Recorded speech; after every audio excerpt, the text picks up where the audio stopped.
Bonsoir à tous et à toutes.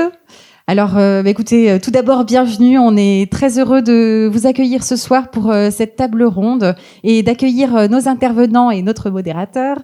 Voilà, pour ce dernier moment d'échange à l'occasion de la fin de cette thématique autour des chevaux. Ça fait 2 mois et demi qu'on découvre beaucoup de choses sur ces chevaux et tout ce que cela implique dans la relation aussi avec l'homme et puis aussi plus largement le rôle qu'ils ont dans notre société. Ce soir, un sujet qui nous tenait à cœur. Plus globalement, on parle de plus en plus du bien-être animal. Et voilà, on s'interrogeait de savoir quel allait être l'impact que cela pouvait avoir avec nos intervenants qui travaillent avec l'animal ou le cheval. Voilà, mais je vais laisser Kamel Boudra vous en dire plus. Kamel Boudra, c'est la première fois que vous êtes aux Libertés, journaliste de RMC Sport. Et puis, alors juste avant de vous passer la parole, quelques mots pour vous signaler que bien sûr ce thème chevaux s'arrête ce soir, mais va continuer en quelque sorte avec l'accueil de la pièce Ex Anima de Zingaro, donc au Morillon, à partir du 19 novembre et jusqu'au 15 décembre. Donc avec ce spectacle qui y a 22 représentations, je crois, d'Ex Anima. Et puis vous invitez également à notre prochain thème qui va être à l'occasion de la réouverture du musée d'art de Toulon autour de l'exposition Picasso et les paysages méditerranéens. Donc, aux Libertés, nous n'accueillons pas d'œuvres de Picasso, mais par contre, on en fait l'écho en abordant notamment le rapport que Picasso pouvait avoir à l'enfance. Il signifiait que tous les enfants étaient des artistes et que la difficulté pour un artiste, c'était de rester enfant et donc artiste.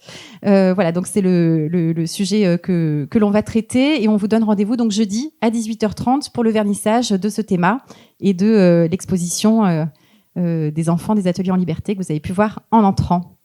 Kamel Boudra, je vous laisse la parole. Merci Tiffaine, bonsoir à tous. Merci au Théâtre Liberté de nous accueillir. Programmation, comme l'a dit Tiffaine, autour du cheval, plus précisément ce soir autour du bien-être du cheval.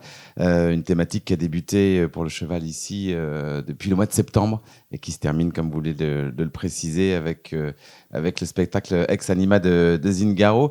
Nous, on va s'intéresser au bien-être parce que le législateur a été un tout petit peu en retard, mais enfin, il a considéré le cheval comme un animal et puis un objet. Enfin, avec nos spécialistes, on va débattre de tout cela.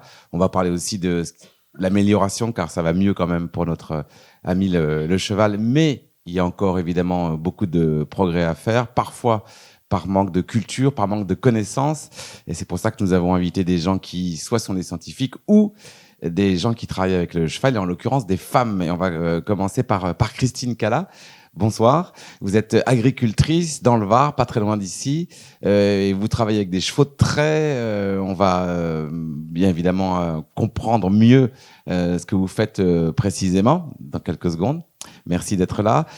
Juste à côté de moi, Faustine Laferrie, qui est une cavalière internationale, qui a longtemps et qui travaille toujours avec la championne olympique Pénélope Leprévost, qui a gagné des concours internationaux cette année, comme à Saint-Lô par exemple, et qui a gagné une compétition à Fontainebleau il n'y a pas si longtemps, championne de France avec les chevaux de 6 ans, donc grande cavalière internationale. Merci Faustine, elle vient de Rouen. Et puis à côté de Christine, on a un vétérinaire, Vincent Bourreau. Bonsoir docteur. Vétérinaire, vous connaissez bien le sujet. Et en plus, vous avez fondé une association qui s'appelle Équiéthique, ça veut tout dire, pour évidemment préserver l'animal. Vous avez même d'ailleurs créé une charte, on va en savoir un peu plus. Et puis un biologiste et puis un philosophe qui aura, lui, peut-être un regard un tout petit peu plus avec de recul, car il a avant tout étudié le comportement de l'animal, le stress notamment. C'est Charles Chapoulier. Et puis vous êtes aussi, Chapoutier, vous êtes aussi philosophe. On parlera aussi de l'évolution. On s'est taquiné un tout petit peu en loge où je disais que les philosophes n'ont pas toujours été très précurseurs comme Descartes. Vous nous expliquerez tout ça. Voilà. Merci d'être là, en tout cas, mesdames, messieurs. On va commencer avec vous, Christine. On va d'abord essayer de nous donner un peu de couleur et un paysage. Et on commence bien avec vous parce que vous parlez formidablement bien de votre métier, qui est de travailler avec des chevaux. Juste avant ça, je voudrais qu'on comprenne, c'est arrivé tard dans votre vie. Vous aviez un autre métier. Vous avez rencontré le cheval. Vous nous direz comment. Expliquez-nous maintenant déjà ce que vous faites avec les chevaux, avec votre mari. Alors, bonsoir. Ça marche, oui.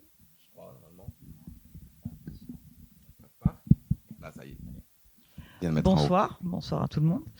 Donc moi, je travaille avec donc des chevaux de trait et mon travail consiste, je suis prestataire de service avec mon compagnon.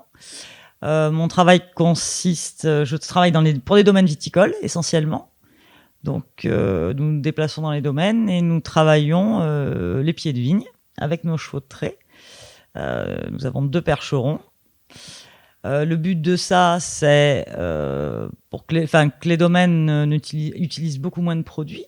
Donc, en travaillant et en retravaillant mécaniquement, en travaillant le sol, on utilise moins de produits. Donc, l'intérêt du cheval, c'est que on va moins tasser les sols, on va moins abîmer les vignes et donc on a de plus en plus de demandes à ce sujet-là.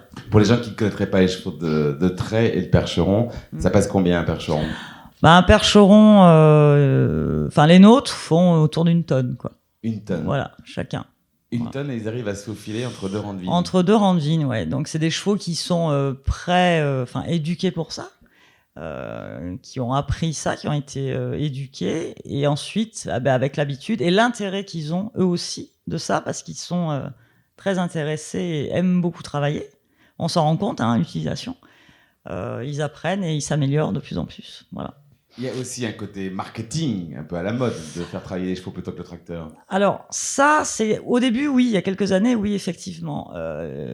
En oubliant que l'aspect technique est vraiment, c'est vraiment un plus, ou en tout cas, les domaines nous le disent maintenant, ça fait 6 ans que je travaille, par exemple, pour un domaine où, effectivement, on se rend bien compte de l'utilité du cheval. Sur une année, vous vous rendez pas compte. Donc, effectivement, le domaine qui vous fait travailler qu'une fois, il n'aura pas on saura pas ce qui se passe. Donc effectivement, là, ça va être le folklore. Mais quelqu'un qui vous fait bosser pendant 5-6 ans, là, on se rend compte de vraiment l'utilité du cheval. Oui, vous voulez me dire. En fait, effectivement, on ne tasse pas, on n'arrache pas. Alors, bien sûr qu'il y a un aspect commercial qui est où certains domaines s'en servent, mais il y a vraiment un intérêt pour le consommateur. Voilà. La question, on va aller dans le sujet direct. Ce sont des animaux qui sont des bêtes de somme, donc ils sont là pour le travail. Est-ce que vous leur imposez ce travail ? Est-ce qu'il y a une forme de torture ? Est-ce que c'est difficile pour eux ? Oui, on est là pour ça. Est-ce que vous sentez que vos chevaux, vous les obligez, vous les contraignez pour qu'ils fassent ce qu'ils font aujourd'hui ?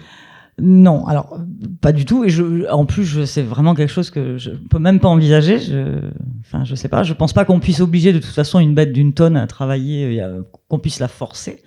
Donc c'est des chevaux qui, à mon avis, génétiquement, je pense, ont été quand même choisis pour travailler. C'est-à-dire que mentalement, c'est des chevaux qui sont très calmes, très posés. Et on le voit, c'est-à-dire qu'ils aiment ce qu'ils font. C'est des chevaux qui sont intéressés par ce qu'on leur apprend, par les mots qu'on leur apprend. Et ils sont vraiment intéressés. C'est des chevaux qui, à force de travailler, font attention à l'humain. Donc c'est ça qui est très étonnant. Alors ça, on s'en rend pas compte quand on débute, comme moi, quand j'ai débuté il y a 6 ans ou 7 ans. Mais avec les années passant, on se rend compte qu'en fait, c'est le cheval qui fait attention à nous. Puisque nous, on fait un boulot physique, donc qui est compliqué, entre guillemets, surtout pour une fille, quoi. Et donc, le cheval a l'intelligence alors nous, moi je les respecte évidemment puisqu'ils m'apportent tellement, mais eux ont l'intelligence de s'arrêter et de nous permettre à nous de se dire allez-y. J'ai l'impression que le cheval me regarde et me dit bon, vas-y, reprends, souffle un coup et puis on repart, quoi. Parce qu'ils connaissent exactement ce qu'on fait, ils savent ce qu'on fait et le matin ils nous attendent pour aller travailler. C'est-à-dire que moi je force pas mon cheval le matin. Quand j'arrive quand je suis devant le parc, ils sont pas bougons et ils me regardent pas du loin du parc. Et non, pas du tout. Ils sont devant la porte, ils attendent que ça. Ce qu'ils comprennent pas, c'est le dimanche, en fait. Le dimanche, un jour, ils ne me voient pas et ils se disent il y a un problème. Elle nous aime plus. Mais voilà, donc c'est des chevaux qui sont faits pour ça et qui aiment ça. Voilà, le mot maltraitance là-dedans, c'est quelque chose que je comprends pas, que je peux pas envisager. Si vous les faisiez pas travailler, vous pensez qu'ils seraient moins heureux qu'ils le sont avec vous aujourd'hui ? Ah, mais c'est certain. Ouais. C'est certain. C'est parce que de toute façon, on le voit là maintenant. Par exemple, chez moi, là donc je vis avec eux, puisque quand on travaille avec des chevaux agricoles, il faut vraiment créer un lien. C'est-à-dire que c'est un travail qui est très précis. Donc il faut que les chevaux connaissent effectivement vos intonations, parce que moi je leur parle tout le temps. Donc ils connaissent à peu près, je leur ai appris, 40, 50 mots à peu près. Et donc, c'est des chevaux qui sont donc très bien à la maison. Ils participent à tout à la maison. Ils sont pas loin de moi. Quand je vais dehors, je leur parle. Voilà. Et donc, l'idée, c'est... J'ai perdu mon fil. Je suis tellement dedans et je les imagine tellement que... voilà, qui vivent avec moi. La question, c'était... J'ai un blanc. C'était voilà, s'ils travaillaient pas. S'ils travaillaient pas. Et donc, voilà, on se rend compte que même à la maison, donc ils sont très très bien. Ils ont tout ce qu'ils veulent. Ils ont un grand espace et tout ça.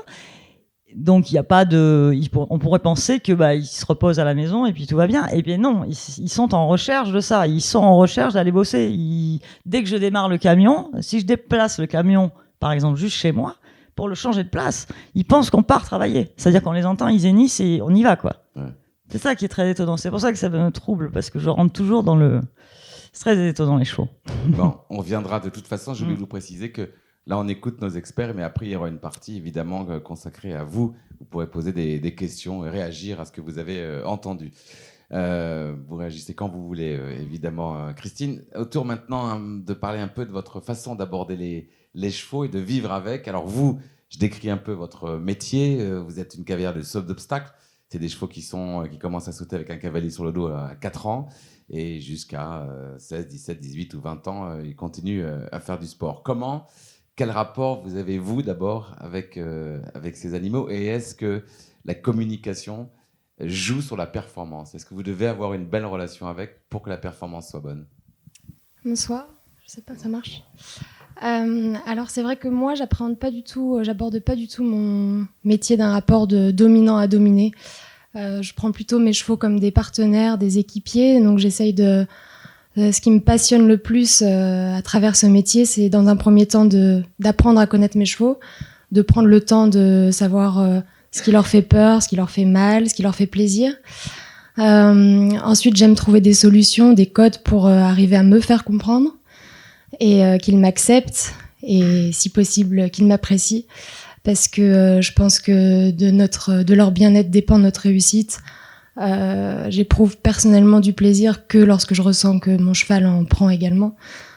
Donc c'est vrai que je suis toujours à la recherche de ça, de mettre mes chevaux dans le confort, de trouver des codes propres à chaque cheval, parce que chaque cheval est différent. C'est ce qui est aussi passionnant de notre métier. Et donc voilà, je prends le temps de trouver les outils de communication qui nous conviennent.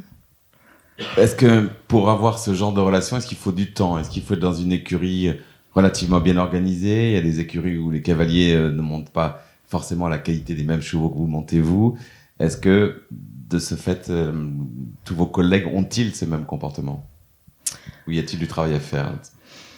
Je l'espère. En tout cas, notre sport évolue dans ce sens. Le droit évolue dans ce sens. C'est vrai qu'on a de plus en plus de réglementations qui vont dans le sens du bien-être du cheval. Vous avez parlé de charte, je ne sais pas si on parle de la charte d'éthique et de déontologie qui a été adoptée en 2018, qui parle du bien-être du cheval. Donc c'est vrai que c'est un métier qui prend énormément de temps. C'est vrai que plus on est dans des structures adaptées au bien-être des chevaux, plus c'est facile. Tout le monde n'a pas la chance d'avoir tous les outils pour prendre ce temps-là. Moi, j'ai la chance de pouvoir prendre le temps, effectivement, de former des jeunes chevaux à 4 ans, à 5 ans. Plus on prend notre temps, les chevaux ont une carrière assez longue. Donc, c'est vrai qu'aujourd'hui, les outils vétérinaires, les outils, les centres de balnéo, tout ça, tout est fait, à mon sens, tout évolue dans le bon sens. Ouais. Est-ce que vous pouvez dire comme Christine que vos chevaux prennent du plaisir à faire du sport? Oui. Encore une fois, c'est ce que je disais tout à l'heure. Moi, je ressens du plaisir que s'ils en ressentent également. Et je pense qu'on partage des choses vraiment. Je pense que mon cheval, quand il se coule la tête derrière les obstacles, il est content. Il est content de me voir arriver, il me reconnaît. En tout cas, je l'espère, mais je pense qu'ils en prennent, oui. Et c'est indispensable d'avoir cette relation pour avoir une performance? Je suis sûre qu'un cheval qui n'est pas bien ni physiquement ni mentalement ne peut pas réussir, ou en tout cas au mieux ce que je leur demande moi dans mon sport, donc dans le saut d'obstacle. Je pense vraiment que leur bien-être, comme je disais tout à l'heure, dépend de notre réussite. Merci Faustine pour intervenir quand vous voudrez dans la discussion. Alors le lien est fait avec vous, docteur, parce que Faustine le disait, il y a une charte, vous avez créé éthique. Vous l'avez créée parce qu'il y avait besoin de la créer. Vous comprenez ce que je veux dire? C'est-à-dire qu'il y avait beaucoup de choses à faire. Il y avait un besoin, effectivement. Merci, Kamel. Je veux juste, avant, revenir sur ces deux témoignages, moi, que je trouve très touchants et très forts, et qui nous montrent que la relation homme-cheval, alors très honnêtement, il y a encore beaucoup de choses à comprendre et à étudier pour bien connaître la relation homme-cheval. Mais on voit bien, et vous l'avez très bien dit, qu'on n'est pas dans un rapport hiérarchique. D'ailleurs, on a entendu ça, on entend encore peut-être ça parfois dans de la bouche de certaines personnes professionnelles, mais il n'y a pas de rapport hiérarchique de dominant à dominé entre l'homme et le cheval. Pour une raison très simple, c'est qu'on ne vit pas dans le même groupe social. Le chien, il vit dans le groupe social avec son maître et sa famille, et éventuellement, il y a des prérogatives de dominance qui peuvent s'installer. Le chien, il peut vouloir contester la place de son maître ou la gamelle de son maître, son assiette.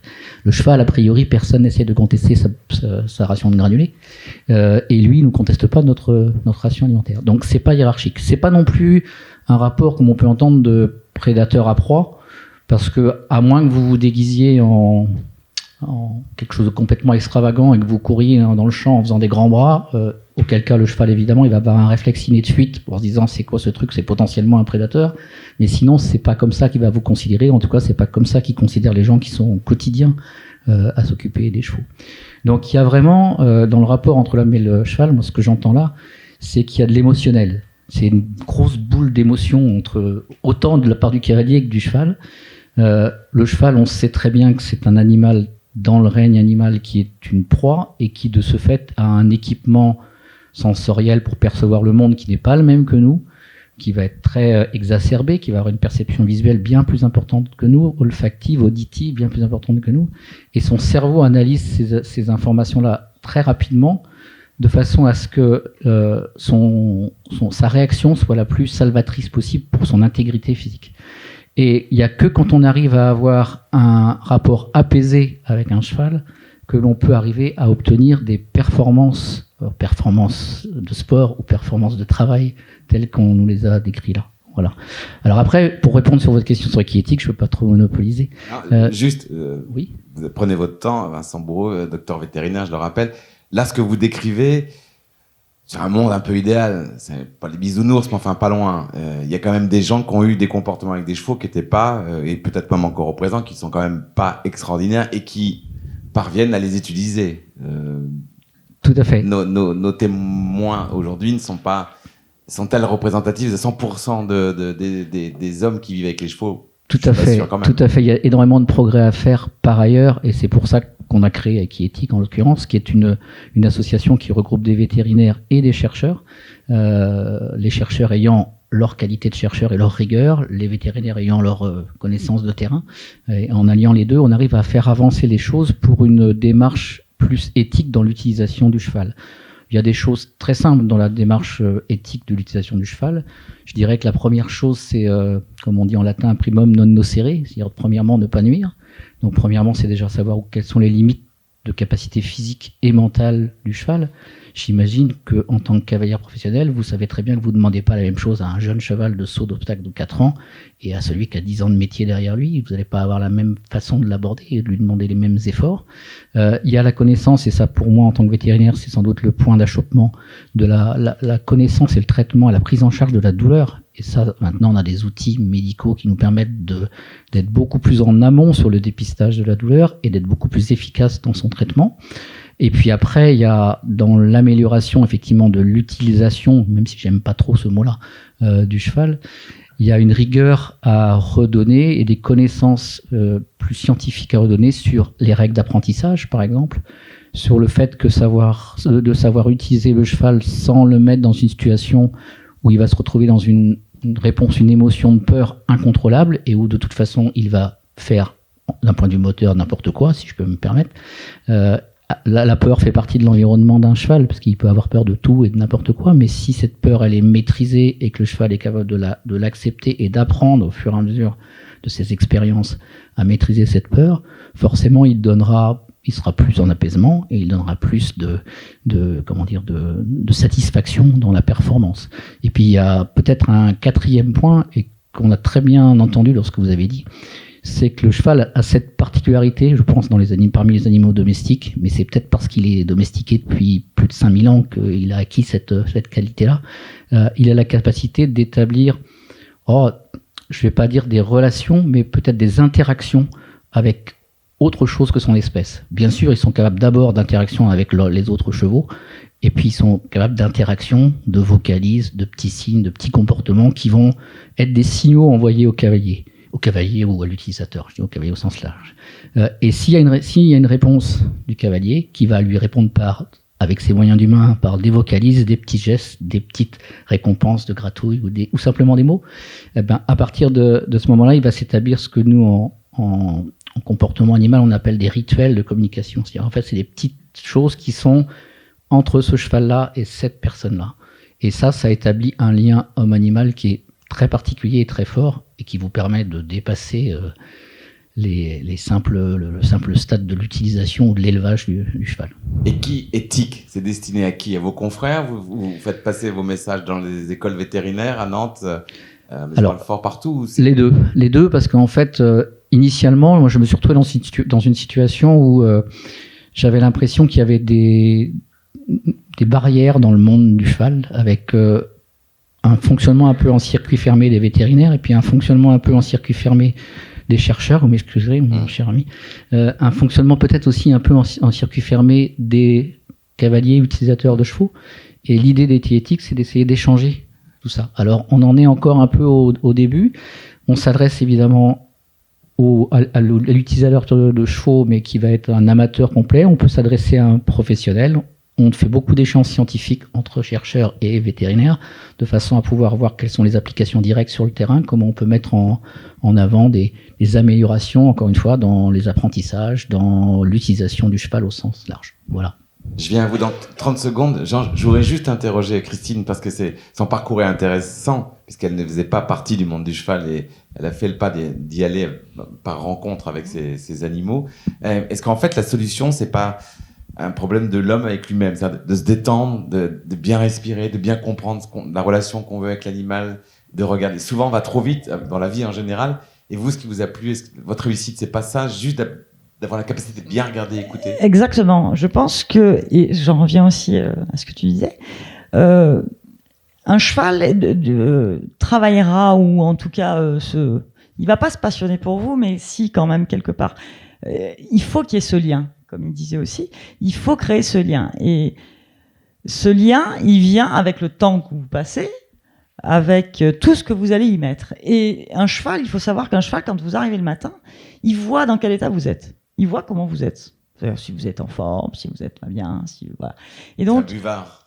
C'est un buvard total. Et donc, bon, moi, quand j'avais une autre vie avant, comme tu l'as dit, et quand tu découvres ça, en fait, quand tu découvres cette capacité qu'a un cheval à te lire et à te comprendre, eh ben, ça te remet d'aplomb, dans le sens où tu arriveras à faire quelque chose avec un cheval que si toi, tu te remets en question.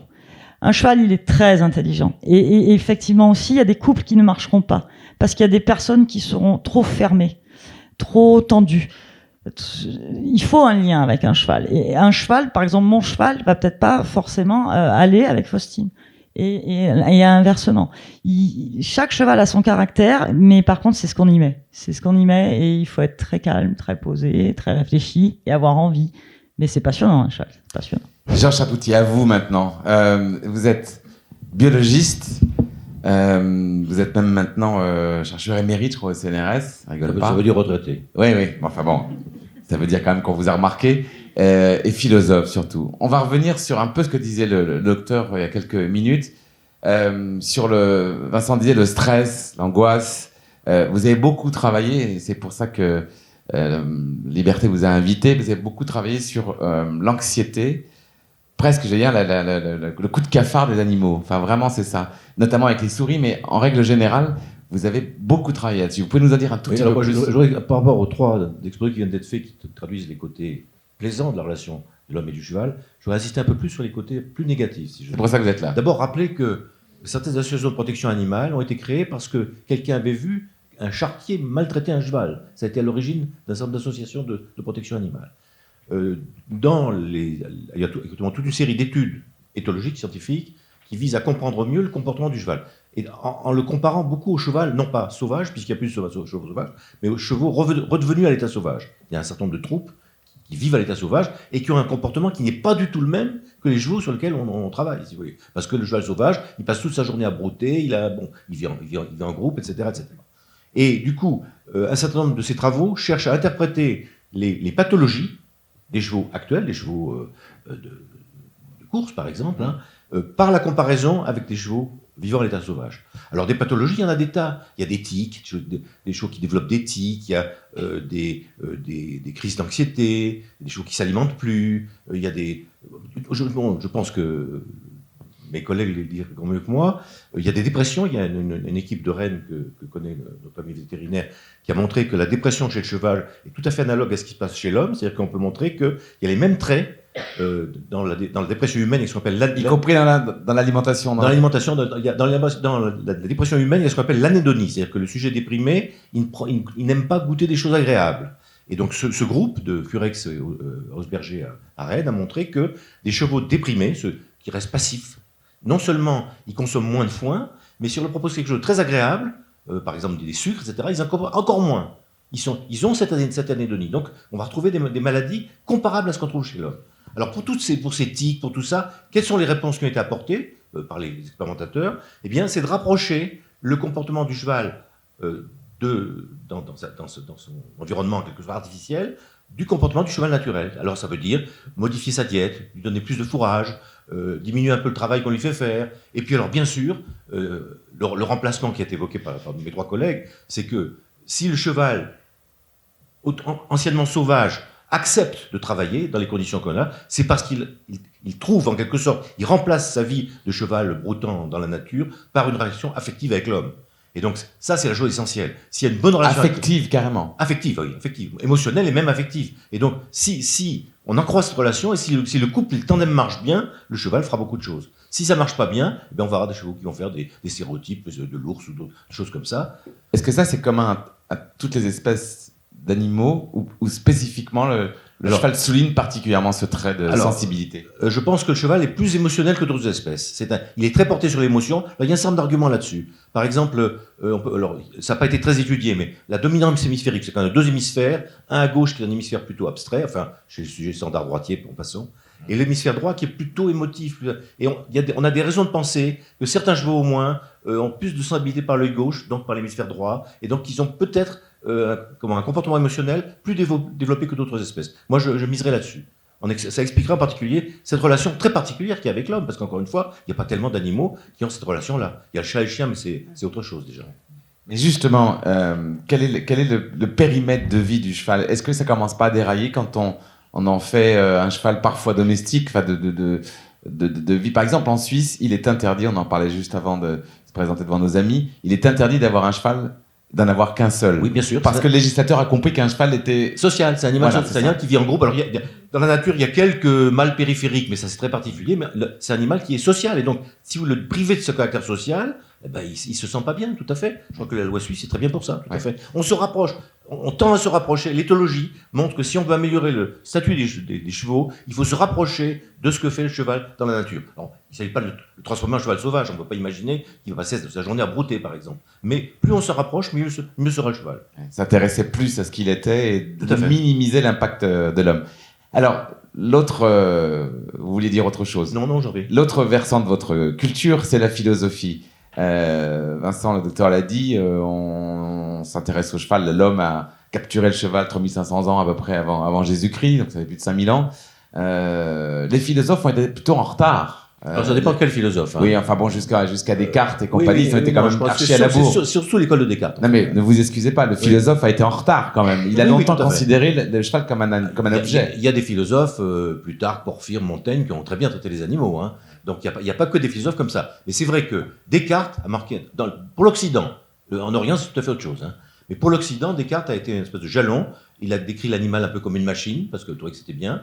Et comme il était chrétien, il disait, mais l'homme et l'animal sont des machines l'un et l'autre, ils sont des corps. Mais l'homme, comme il a une âme en plus, il échappe à son statut dualisme de l'âme et du corps, et donc c'est une créature tout à fait supérieure. Alors vous avez le désastre épistémologique et moral que ça peut donner au bout, l'animal est devenu une machine, un objet, etc. Et on est encore très marqué par ça. Ouais. Alors maintenant, il y a quand même un mouvement qui va de plus en plus en sens inverse. Alors d'abord, il faut remarquer que Descartes n'a pas beaucoup développé ça, en fait, lui. C'était un peu théorique. La catastrophe, c'est son élève, qui s'appelle Malebranche. C'est lui qui battait des chiens, qui disait, regardez, c'est comme une horloge qui sonne l'heure. Ah oui. Et donc, j'ai coutume de dire que, plutôt que cartésienne, les thèses de l'animal-objet devraient plutôt être appelées mal branchées. Ouais. C'est pas bête. Et alors, vous faisiez la comparaison avec l'Orient, parce que à la extrêmement- même période, on en était où en Orient? Alors, l'Orient, il y a des Orients, mais dans les religions de l'Extrême-Orient, brahmanisme, jaïnisme, bouddhisme, etc., l'animal a un bien meilleur statut. Et donc, de toute façon, encore maintenant. Hein, Dans son ensemble, tout dans à son fait ensemble, confondu. tout à fait. D'accord. C'est des religions polythéistes, si vous voulez. Donc, souvent dans ces religions, il y a un passage ininterrompu entre les animaux, les hommes, les dieux. Et donc, ça donne à l'animal un La statut vache particulier. sacrée en Inde? Par exemple, la vache sacrée en Inde. Il y a aussi le fait que beaucoup de ces religions croient dans la métempsychose. Ils pensent qu'après la mort, l'âme humaine peut s'intégrer dans un corps animal. Ça a été très répandu. Je rappelle notamment que la Grèce croyait dans la métempsychose. Hein. Platon croyait dans la métempsychose. Donc ça, on l'a oublié. Donc, oui, il se disait que s'il voulait être bien traité après, il valait mieux Voilà, qu'il traite bien les animaux. il valait mieux. Oui, c'était pas par courage. Dans votre vision, vous avez fait équi-ethnique, vous trouvez que depuis que vous avez commencé vos études, le comportement de l'homme s'est amélioré face au cheval? C'est surtout quand on commence à avoir une réelle prise en compte de l'intérêt de faire du bien-être animal. Parce que le bien-être animal, c'est pas juste l'application théorique de la prise en compte de règles. Ça a l'intérêt parce qu'on obtient plus de choses en matière de performance avec un cheval s'il est en état de bien-être que s'il est en état de mal-être. C'est pas par altruisme, c'est vraiment par intérêt. Voilà. Donc. Alors ça peut être par altruisme aussi, mais d'un point de vue, intérêt de la mise en place, le bien-être animal n'est pas incompatible avec l'utilisation du cheval. C'est ça que je souhaitais dire, parce que bien au contraire, on peut, en prenant mieux en compte les besoins physique et physiologique de l'animal, son besoin social, on en a parlé tout de suite, son besoin de grégarité, de bouger, de marcher, qui peut être effectivement en liberté, mais qui peut être aussi dans le cadre d'une activité sportive ou de travail, puisque c'est aussi de l'activité physique. Les chevaux en ont besoin. Son besoin d'avoir un environnement sensoriel plus riche.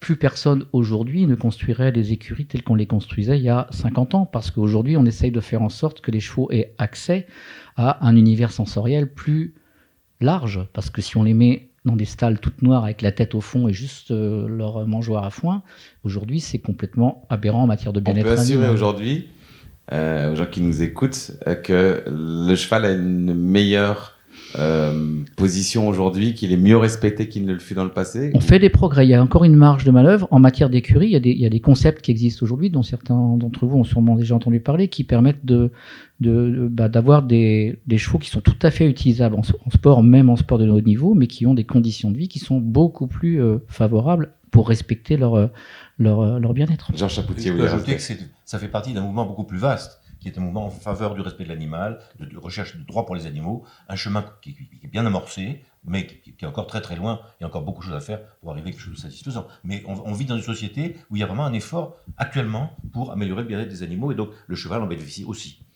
Et au niveau législatif, les choses ont un petit peu évolué aussi. Bon, en 2015, l'intégration au Code civil français de l'être doué de sensibilité, l'animal est un être doué de sensibilité, a été un énorme progrès. Non pas qu'avant, ça n'existait pas, mais ça n'existait pas dans le Code civil, ça n'existait que dans le Code rural. Bon, ça, c'est un peu une particularité Une française. réserve là-dessus. Il faut bien préciser une sensibilité nerveuse. Hein. Parce que j'ai coutume de dire, la plante, la pellicule photo sont des êtres sensibles à la lumière.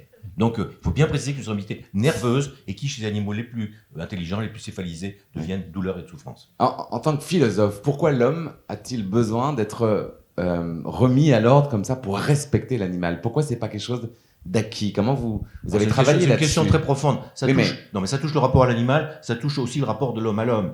Alors, on va vers quelque chose. L'homme est ce qu'on appelle un néoténique ou un juvénile, si vous voulez. Et donc, on est très, très malléable, parce qu'on est des jeunes. On est comme des... D'abord, on a un look de fœtus de singe, avec une grosse tête, de gros yeux, pas de poils. Hein. Parlez pour vous. Hein. Voilà. Donc, et donc, notre cerveau est un cerveau juvénile, et ça a des avantages et des inconvénients. Alors, des avantages, on est malléable, on peut apprendre le chinois à 95 ans. On a une capacité de s'adapter extraordinaire. L'inconvénient, c'est qu'on bascule très facilement d'un comportement à un autre. On peut aller du bien au mal très vite, et ça explique d'ailleurs le rôle essentiel de la morale dans notre espèce. Les autres espèces sont beaucoup plus rigides que nous. Nous, on peut basculer d'un extrême à l'autre. Et donc, Pas du meilleur comme du pire. voilà. Et donc, les sévices qu'on fait subir aux animaux ne sont pas dissociables aussi de ceux qu'on fait subir aux hommes, si vous voulez. Et la dernière chose, puisqu'on parle de ce caractère juvénile de l'homme, il y a un point qu'on ne souligne pas assez, c'est qu'on est des grands joueurs. On joue tout le temps. Jeux olympiques, jeux de hasard, etc., etc. Les banquiers jouent avec nos économies, etc. Les activités humaines les plus importantes, la recherche scientifique, l'art, l'activité sexuelle ont une part de jeu considérable. Nous jouons tout le temps, jusqu'à la fin de notre vie. Et ce qui est amusant, c'est qu'on a adopté comme animaux de compagnie 2 joueurs comme nous, le chat et le chien, qui aussi jouent jusqu'à la fin de leur vie. Merci pour cet éclairage. Faustine, on a vu lors des derniers championnats d'Europe, c'était à Rotterdam, au mois d'août, des gens contre l'utilisation du cheval dans le sport venir pendant un parcours d'un cavalier qui pouvait d'abord se blesser et blesser son cheval. En tout cas, leur message était stop à l'utilisation du cheval pour faire du sport, parce qu'ils considèrent que c'est contre sa volonté. Est-ce que vous avez une réponse à apporter à cela? Comment vous gérez ça? Comment vous voyez ça? C'est avant tout une vraie question posée. Est-ce que vous savez y répondre? Je pourrais pas prétendre savoir y répondre. Par contre, c'est vrai que c'est un problème actuel assez fort, parce qu'on parle de la suppression des sports équestres. Enfin, si les critiques deviennent plus vives, en tout cas, on peut penser que les sports équestres pourraient être supprimés, notamment aux Jeux Olympiques. Je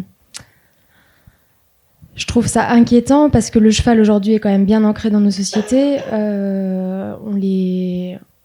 Je me dis que si les sports équestres n'existaient plus, est-ce qu'il n'y aurait pas un désintérêt du cheval en lui-même, et qu'est-ce qu'on ferait de ces chevaux, sachant que les chevaux aujourd'hui peuvent être acquis par n'importe qui. En revanche, pouvoir financièrement et avoir la connaissance de s'occuper de ces chevaux-là en garantissant leur bien-être, c'est pas acquis pour tout le monde. Donc la suppression des sports équestres et donc des professionnels du saut d'obstacle, je ne sais pas si ça serait pas néfaste finalement au cheval en lui-même, si ça provoquerait pas son désintérêt, et de nombreux chevaux, qu'est-ce qu'ils vont devenir, sachant que nos sociétés sont plus aujourd'hui aptes à les recevoir en liberté totale. Par contre, si on parle d'un point de vue juridique, je trouve quand même qu'on évolue dans le bon sens. Alors on a de plus en plus de règles, et ça, je dois avouer que je ne suis pas contre. La FEI, la Fédération équestre internationale, renforce quand même beaucoup de choses. Depuis longtemps, on interdit l'utilisation des coups de cravache, 3 coups de cravache. Les embouchures sont de plus en plus contrôlées, les protections sont de plus en plus contrôlées. Je ne trouve pas que ça soit une mauvaise chose. On parle de la charte d'éthique et déontologique. Je ne suis pas sûre qu'avant... il y a beaucoup de professions qui ont un code de déontologie, notamment les avocats. Dans notre sport, je trouve que ça a été intégré tard. Donc je dirais plus dans le renforcement des connaissances, de l'apprentissage des hommes pour respecter le bien-être des animaux, et qu'on puisse les utiliser au mieux et dans le meilleur de leur intérêt. Docteur, est-ce qu'il n'y a pas, comme dans chaque domaine animal ou dans la vie politique en général ou culturelle, est-ce qu'il n'y a pas simplement un manque d'éducation des deux côtés? Parce qu'en fait, on en parlait un tout petit peu, j'ai eu l'occasion de faire d'autres conférences sur ce sujet-là, et on voyait des gens à des opposés, mais surtout l'un et l'autre des camps n'avaient pas la culture, ne savaient pas vraiment de quoi ils parlaient. Ceux qui ne voulaient pas l'utilisation du cheval ne savaient pas que le cheval n'aimait pas vivre seul, par exemple, se faisait toute une psychose, des fantasmes sur ce qu'on en faisait du cheval. En fait, il faudrait que chacun parle, en fait, et apprenne de l'un et de l'autre. C'est pas ça la solution. Mais ces échanges transversaux, c'est justement le travail qui nous reste à mener, en intégrant et les professionnels, éleveurs ou utilisateurs de chevaux, et les chercheurs, et les vétérinaires, et, je dirais, l'ensemble, le grand public au sens large, équitant ou non équitant. C'est en faisant mieux connaître quels sont les besoins du cheval, comment on peut respecter ses besoins tout en ayant une utilisation sportive du cheval. Parce que si ces échanges se font pas, effectivement, on reste un peu dans des postures. Alors si d'un côté, la posture, c'est, pour reprendre la thématique d'ici, lâcher les chevaux, bon, juste d'un point de vue pratique, il y a 1,1 million de chevaux en France pour 500 000 km², ça en fait un tous les 2 km². Donc, non, ça en fait un tous les 2 km² si je compte bien. Ça va pas être super facile à gérer au niveau aménagement du territoire. Donc déjà ça, d'un point de vue pratique, mais même d'un point de vue scientifique, si vous voulez, on est rendu aujourd'hui à un stade de l'évolution de l'espèce équine qui fait que de toute façon, certains chevaux ne seraient même plus adaptés à revenir à un état complètement naturel. Ils seraient certainement pas dans un meilleur état de bien-être. Donc oui, il faut continuer ces échanges-là. Oui, il faut que les codes sportifs continuent à intégrer du bien-être animal, et la FEI et la FFE aussi le font un petit peu. Bon, chacun à sa vitesse. Les éleveurs le font aussi. Il y a des chartes de bien-être animal chez les éleveurs. Il y en a eu une qui a été menée notamment par la Fédération nationale du cheval il n'y a pas si longtemps que ça, qui met en avant ces éléments-là. Après, il y a du travail à faire. Il y a encore du travail à faire, mais ouvrons le dialogue, et je crois que c'est un peu pour ça qu'on est là. Juste un point sur le retour à l'état sauvage. Je ne parle pas du cheval de Przewalski qui est réintégré de façon rigoureuse avec des scientifiques, etc. Mais il y a eu un certain nombre de cas dans la nature, dans le sud de l'Afrique par exemple, où des chevaux laissés se sont échappés. Et donc, ils se sont réadaptés à la vie sauvage, mais avec une grosse mortalité. Oui. Je voudrais vous poser une question, parce qu'ici, il n'y a pas de tabou, même si le Théâtre Liberté, dans son festival Cheval, a invité Zingaro. On a le droit de dire ce qu'on veut, si la table est vraiment ouverte et libre. Dans quelques jours, donc, il y a Zingaro qui vient pour Aix Anima, peut-être d'ailleurs son dernier spectacle. L'utilisation du cheval dans, entre guillemets, le cirque. Aujourd'hui, on sait très bien qu'on les animaux sauvages, ça va être quasi terminé. Heureusement, ce n'est plus regardable. C'est pas encore fait. Hein, mais... Non, mais enfin bon, on imagine, soyons positifs. Que dire? Est-ce qu'un cheval de spectacle est heureux? D'abord, il faudrait demander l'avis de mes collègues. Mais c'est à vous que je parle. Je donne le mien. Je pense que dans l'état actuel des choses, si on maintient le cheval dans des conditions où il est heureux, où il a suffisamment d'activités libres, où il peut aller brouter, etc., s'il a une très bonne relation avec l'homme, je ne vois pas pourquoi on ne tolérerait pas. Enfin, un cheval là qui va faire des spectacles, qui va traverser le monde, il va pas brouter. Il va passer d'un camion à un avion. Non, il ne faut pas qu'il passe son temps dans les avions. Il faut justement qu'on lui laisse le temps de vivre sa vie de cheval relativement heureuse. Tout à fait. Il faut, si vous voulez, si on doit faire ça, si on doit maintenir de l'équitation dans les cirques, et a priori, dans l'état actuel des choses, je crois qu'il y a peu de gens qui réclament la suppression de l'équitation dans les cirques. Il faut bien évidemment que le cheval soit traité dans des conditions convenables, comme ce qui a été évoqué précédemment par mes collègues. Tous les vétérinaires ont un jour eu un cirque qui les a appelés pour soigner les animaux, souvent en piteux état. Est-ce que pour le cheval, vous, vétérinaire équin, vous avez déjà constaté, vous pouvez dire que la vie d'un animal de cirque, d'un cheval de cirque n'est pas heureux, ou au contraire, tout va bien? Alors, je pense que le sujet du cirque est un sujet où ça va être peut-être un peu difficile de tous tomber d'accord, mais moi, dans mon expérience, j'ai souvent constaté l'état de, on va dire, de mal-être d'animaux de cirque de type grand fauve ou autre. Chez des chevaux, en général, j'ai rarement vu, il peut y avoir des accidents, bien sûr, et malheureusement, il y a des accidents pour les cavaliers et les cavalières aussi, mais j'ai jamais vu d'état de mal-être. Après, il y a aussi un facteur socio-économique.